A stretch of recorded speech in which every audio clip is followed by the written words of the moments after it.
Hello everyone, firstly I just want to say I'm sorry if the lighting is bad. Oh, I will never get lighting right and I'm the worst lit YouTube channel in the world. I take that award because I've earned it. I'm so sorry about the lighting if it's bad. Secondly, this video is either going to go really well or going to be a complete failure. So let's hope it's the first one. I'm going to review every single book in this video that I read in 2014. 2014 was very much a year where I didn't make a lot of videos on this channel. There were points where I made a lot and then I didn't because I didn't overly read that much. I had other stuff going on. So I read 37 books, which doesn't sound like a lot, but to me that's quite a lot. Considering I struggle with reading, I have dyslexia and I had other things going on, I think I did okay. So I'm going to show you those books and I'm going to do a brief summary and my thoughts on every single one of them. I'm sorry if this is quite a repetitive video because I have spoken about some of these books in other videos, but it's going to be very short reviews. So let's get into it. I feel like I'm having a heart attack. I really should have organised this better. There's all books around me. I don't know which one to start with. They're all pick me, pick me. Oh, it's again, welcome to my channel. Planning is not my thing, or lighting, or any kind of skills. So we'll start with the short stories that I read. I have 5 here. I have Sophie Duffy's The Library of Unrequited Love, which is translated from French. It's sort of one big monologue. It's a librarian telling you about her life. A man gets locked in the library. She opens the door, starts blabbing on to him about her life, and that's it. I found this very charming. I didn't feel it overly impacted me, but it is a nice, charming read. I then read this book, which I'm sure a lot of people know. It's The Melancholy Death of Oyster Boy and Other Stories by Tim Burton. I really liked this, to be fair. The drawings are really fun and quirky, and I just really liked the format of it and everything. Again, none of these short story collections really impacted me or anything like that, but it was an interesting read. I read Kroger Rising by Cann, really cool cover. I read Savita Kalhan's The Long Weekend and Kenneth Graham's Ghosting. These stories were all good in their own rights, but they, again, they're not anything to really... They were good, they're a fun read, but they're not something I'm going to read for years to come or anything like that. I think I might put these in my horror recommendations video because they're sort of things like that. They're topical things I'll keep on my shelf. I'll read at Halloween, but they're not things I love. But they were good. So they're short stories. So I didn't hate any of them. We're starting well. Oh, okay, we're not going to start as well now. Jeanette Winterston's Oranges Are Not the Only Fruit. This is about Jeanette. Now, Jeanette came out as gay, but then she didn't. I don't want to spoil it, but she basically was raised in a really religious family. She discovered she was gay. She then got outed for being gay, and it's how her mum and her coped with it. And her mum obviously reacted very badly because she's religious. I liked the book. I found it interesting, but it didn't impact me in any way at all. I didn't really feel anything for the character. And I kind of felt like everything was a joke. She sort of laughed everything off. She was like, oh, my mum threw me out. And it was no, we need a bit more from you. Tell us how you felt. And at times it felt very factual. It didn't have any real emotion running through it. And I think that's why I didn't connect. Sorry. We're then going to go to an author which I've read 3 of her books this year. She is sort of my queen, and you wouldn't think she is. I'm very much into classical literature. I have really tried, as you'll see this year, to get into YA. It's just, I can't quite grasp it yet, but I'm sure I will. I just haven't yet. She writes adult fiction, and something about her books I just love.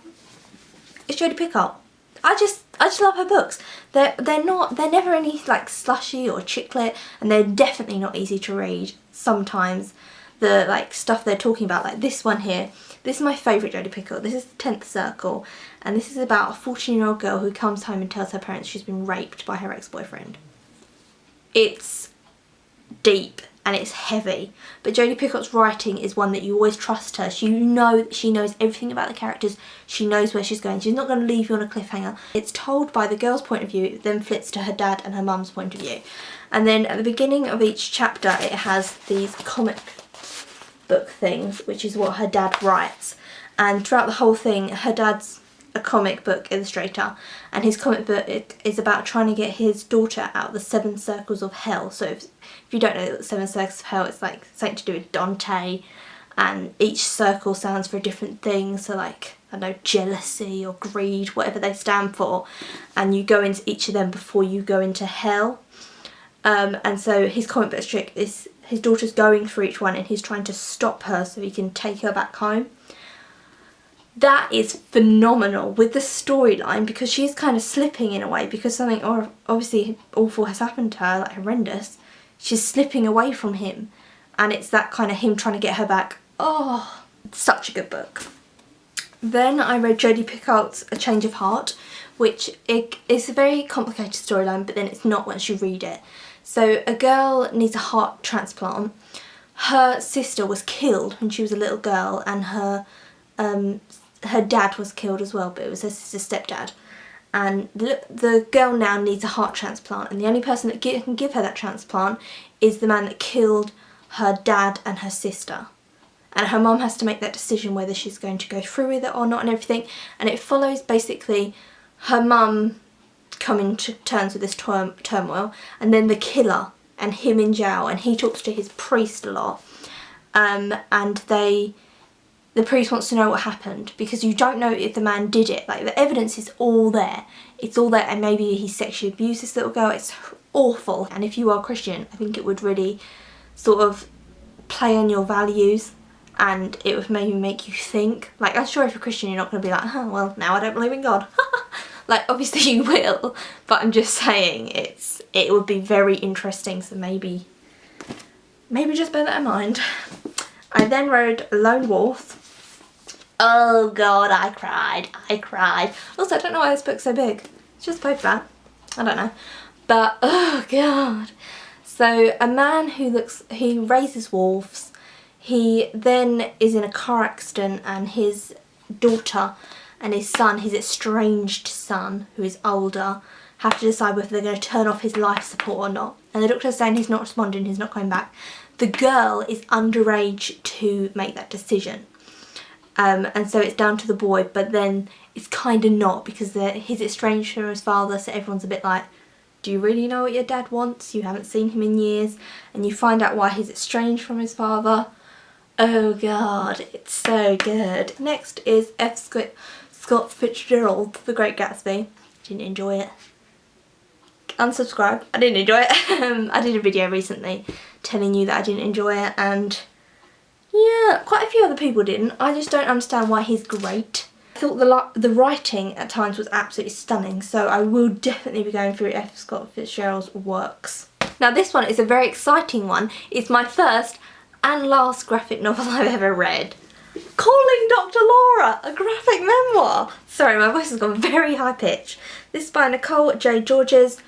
Oh yes, this is fantastic. This is such a good graphic memoir. It's not about her whole life, although it does flip back to her childhood. It's sort of about a small part of her adult life. She's like probably early 20s. Flips back to her childhood, and it's stunning, and it's just fantastic.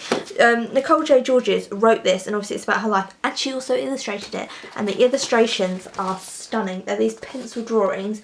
They are so fine and intricate. Wow. Well, if you saw my Dewey's 24-hour readathon, this was the book that just took over that whole readathon. Just every video I was like, anyway, I read this, it's so good. Hurry up, Nicole, and make another little masterpiece like this, because this is so good. It's about sexuality, relationships she has with her mum, which is very interesting, because I said this before when I talked about it. Her mum, she has 3 sisters, and they all have a different opinion, and a different way they deal with their mum, and a different way they react with their mum. And I find that like, wow, that's the same woman, you all grew up in the same house, but because you're different ages, different things happened at those times, and so you react to your mum completely different because of what happened to you. So interesting. I almost wanted her to write more about that, even though she did write a lot about it, but I really wanted her to draw out more, because that was a very, very interesting thing. I'm an only child, so I will never have that. And it was very fascinating to read that bit. I will show you the chart that she drew for that as well. This is the chart, and it's got loads of diagrams like this in the book, and this is just how her and her mum's relationship kind of goes. It's like the whole chart of them, and it's very interesting. Also, just flicking through it, I remembered she's in a relationship, and it's all about being in a relationship, then breaking up, and then how you deal with that and how you start a new relationship. Oh god, it's such a stunning book. It really, really is. This is well worth your time. This is kind of a graphic novel. This is The Invention of Hugo Cabret by Brian Selznick. I talked about this in my recent video. Oh god, it was a struggle. So you have text like that, and then you have pictures, but the pictures move. Oh, that was a very bad example. Oh Jesus. This is how much this book hates me. Here we go.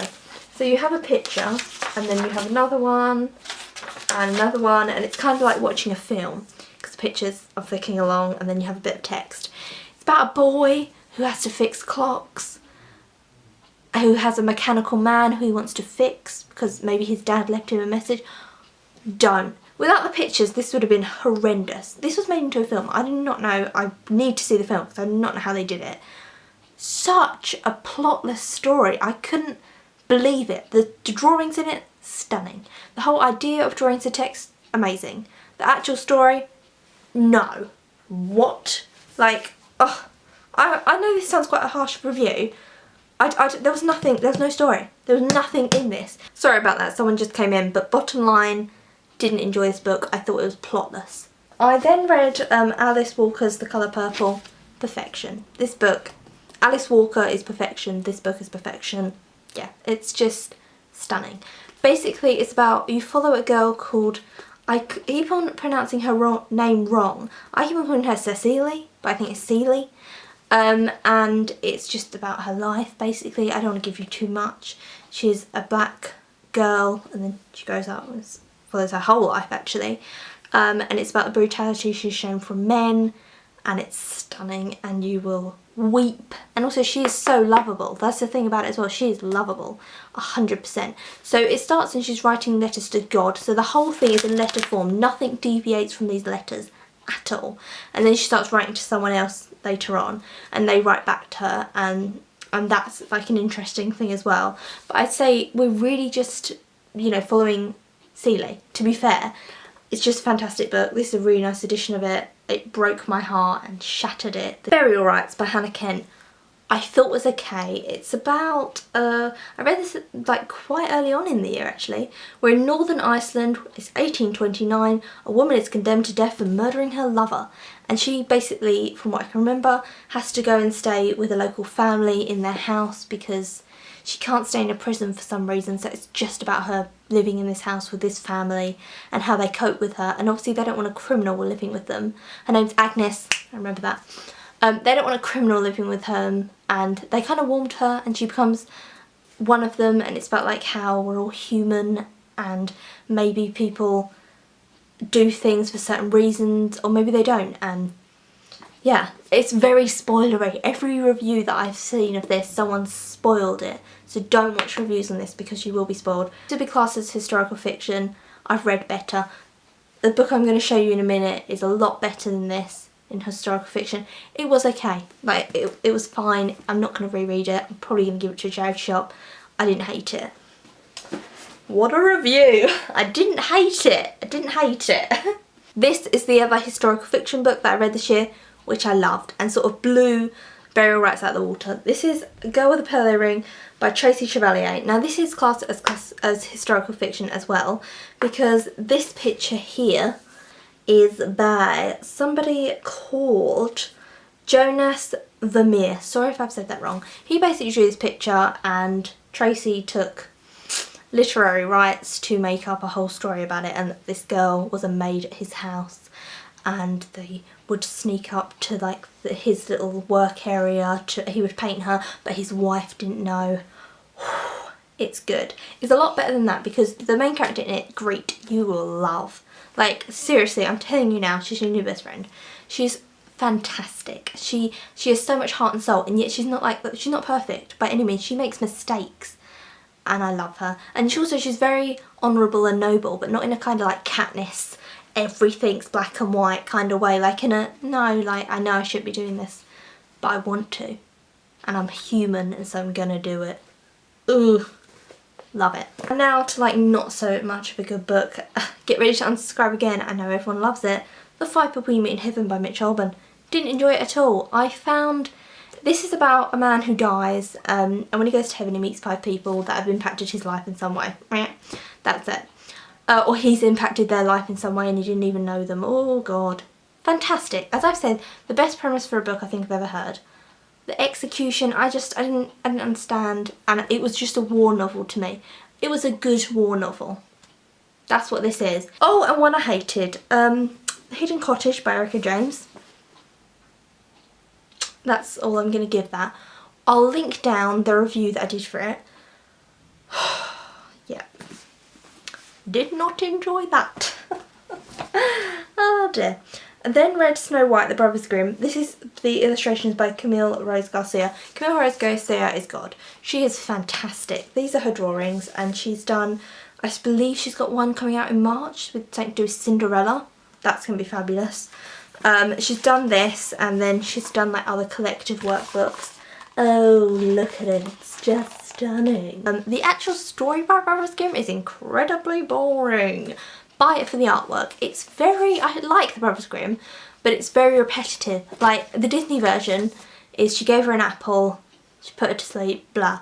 This is like she gave her a comb, and then poison, and then that failed, and then she tried, oh god, stop. Like it was too much. So yeah, you might be thinking, yeah, why is it so big? It's such a short tale. The Brothers Grimm dragged that out. But the illustrations are fantastic. Next up, oh, this touched me. That was weird. A Little Princess by Frances Hodgson Burnett.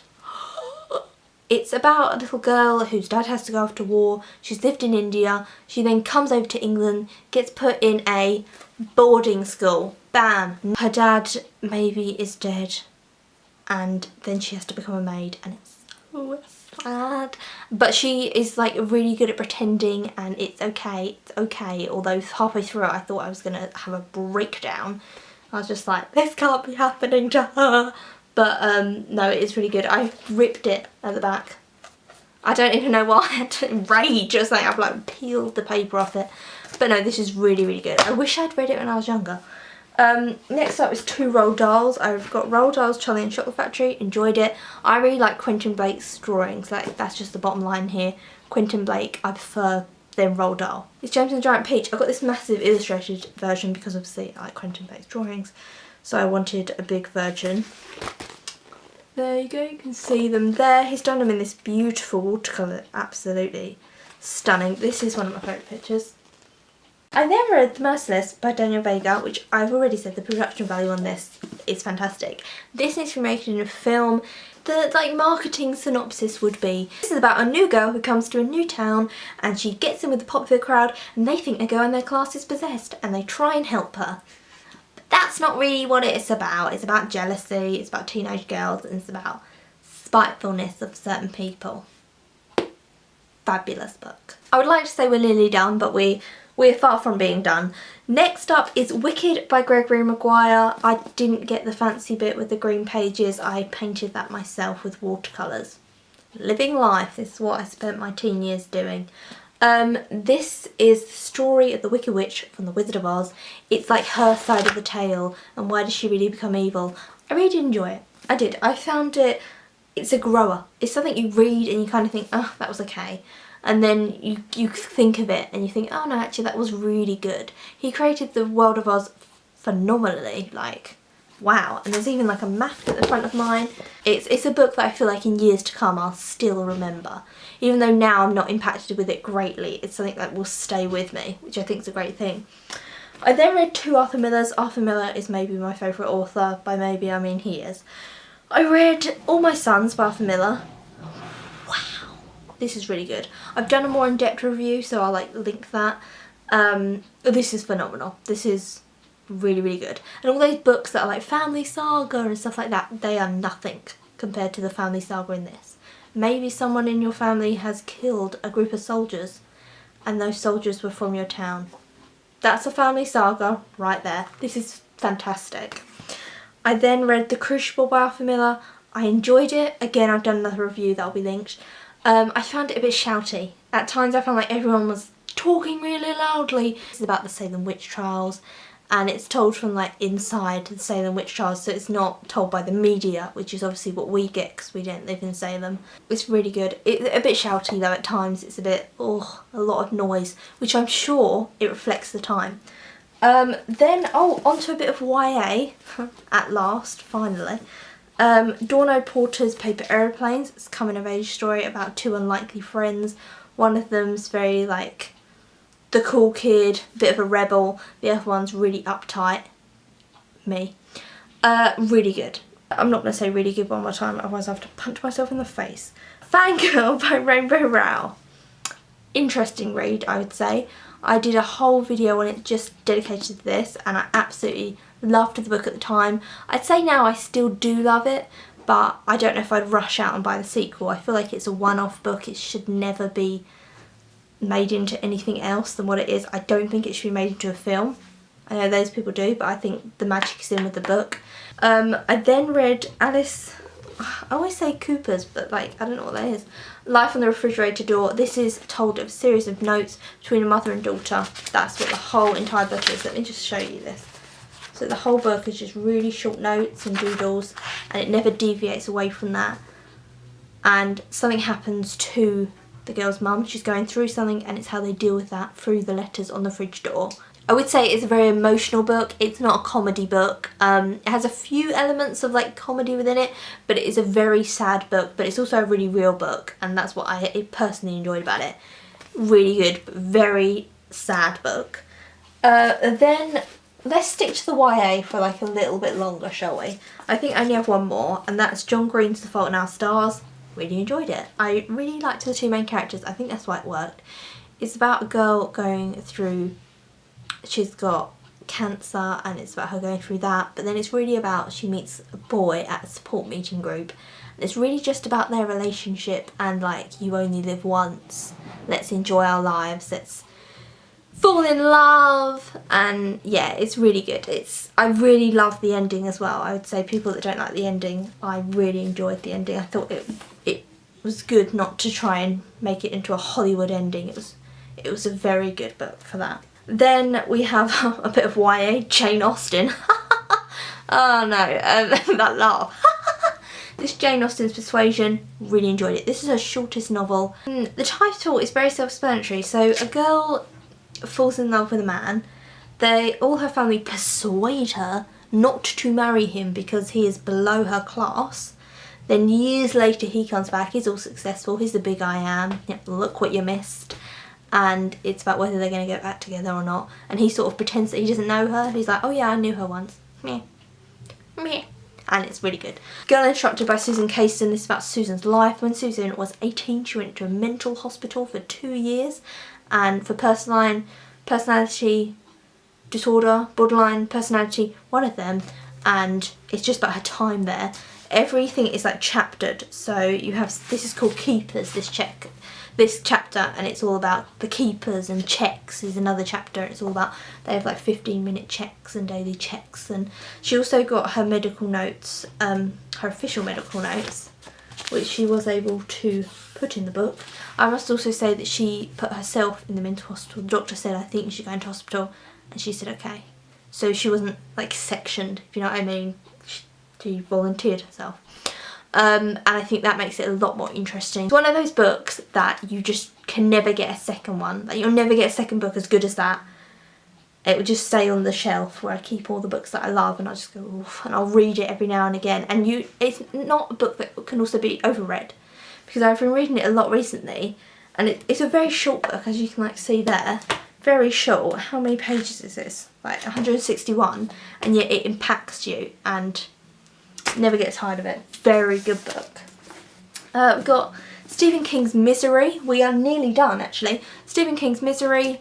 Fantastic premise. Just didn't like the execution. Thought it was a bit too long. I know Stephen King's books are huge and this is considerably short, but I didn't enjoy it. It's right, this premise, get yourself ready, this is fabulous. It's about, let me get myself comfortable.